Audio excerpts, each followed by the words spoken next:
जय श्री राम मेरे प्यारे मित्रों। श्रीमद् भगवद गीता का 18वां अध्याय हम पढ़ रहे थे। कल हम पाठ नहीं कर पाए कुछ स्वास्थ्य समस्याओं के कारण। श्लोक संख्या 6 तक हमने पढ़ा। अब श्लोक संख्या 7 से हम प्रारंभ करते हैं। तो यहाँ भगवान शास्त्रों में कहे हुए तामस, राजस और सात्विक इन 3 प्रकार के त्यागों में से सात्विक त्याग को ही वास्तविक त्याग और कर्तव्य बताते हैं। दूसरे दोनों त्याग वास्तविक त्याग नहीं हैं और वे करने योग्य भी नहीं हैं।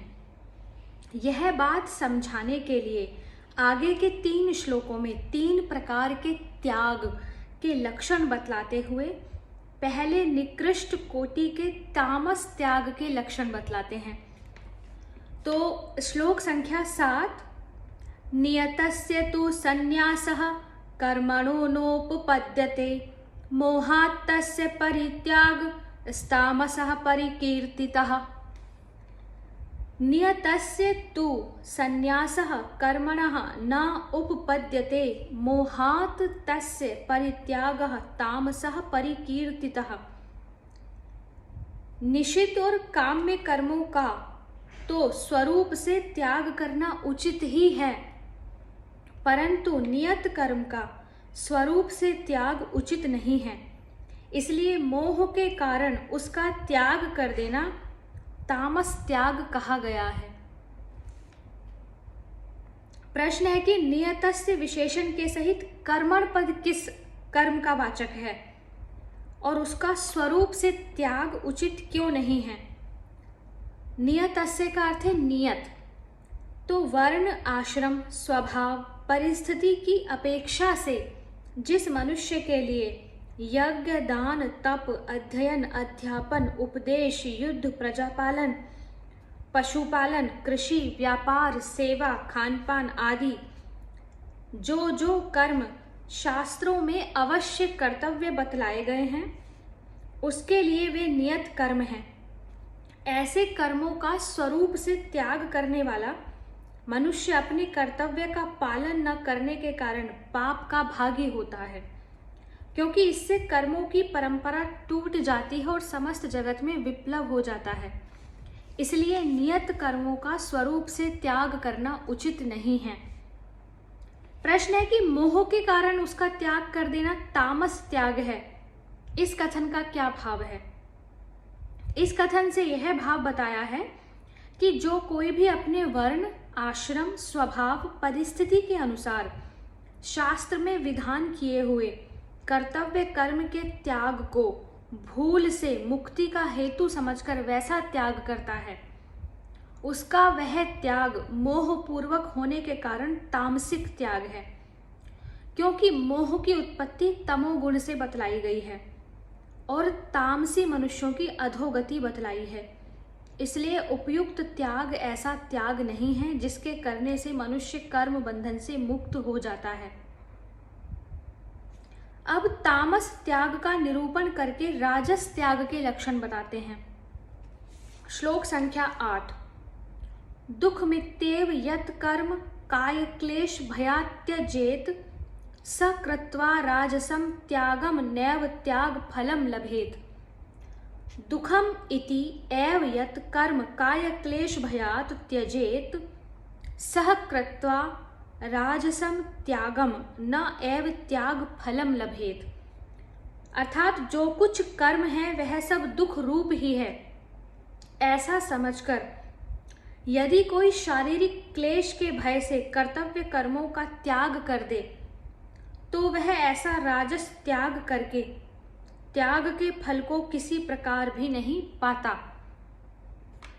प्रश्न है कि यत पद के सहित कर्म पद किन कर्मों का वाचक है और उनको दुखरूप समझकर शारीरिक क्लेश के भय से उनका त्याग करना क्या है।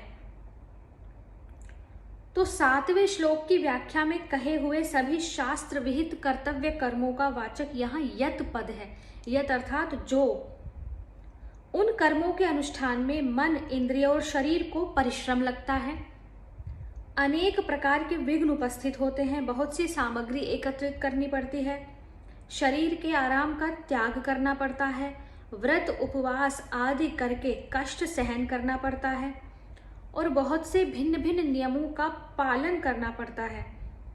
इस कारण समस्त कर्मों को दुख रूप समझकर मन इंद्रिय शरीर के परिश्रम से बचने के लिए तथा आराम करने की इच्छा से जो यज्ञ दान तप आदि शास्त्र विहित कर्मों का त्याग करना है, यही उनको दुख रूप समझकर शारीरिक क्लेश के भय से उनका त्याग करना है।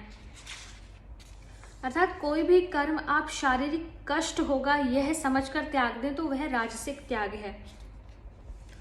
प्रश्न है कि ऐसा राजस त्याग करके त्याग के फल को नहीं पाता, इस वाक्य का क्या भाव है? तो इसका यह भाव है कि इस प्रकार की भावना से विहित कर्मों का त्याग करके जो संन्यास लेना है वह राजस त्याग है, क्योंकि मन इंद्रिय शरीर के आराम में आसक्ति का होना रजोगुण का कार्य है।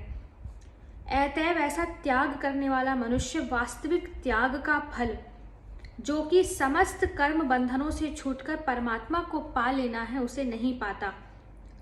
क्योंकि जब तक मनुष्य की मन इंद्रिय और शरीर में ममता और आसक्ति रहती है, तब तक वह किसी भी प्रकार के कर्म बंधन से मुक्त नहीं हो सकता। यह राजस त्याग नाम मात्र का त्याग है, सच्चा त्याग नहीं है। इसलिए कल्याण चाहने वाले साधकों को ऐसा त्याग नहीं करना चाहिए।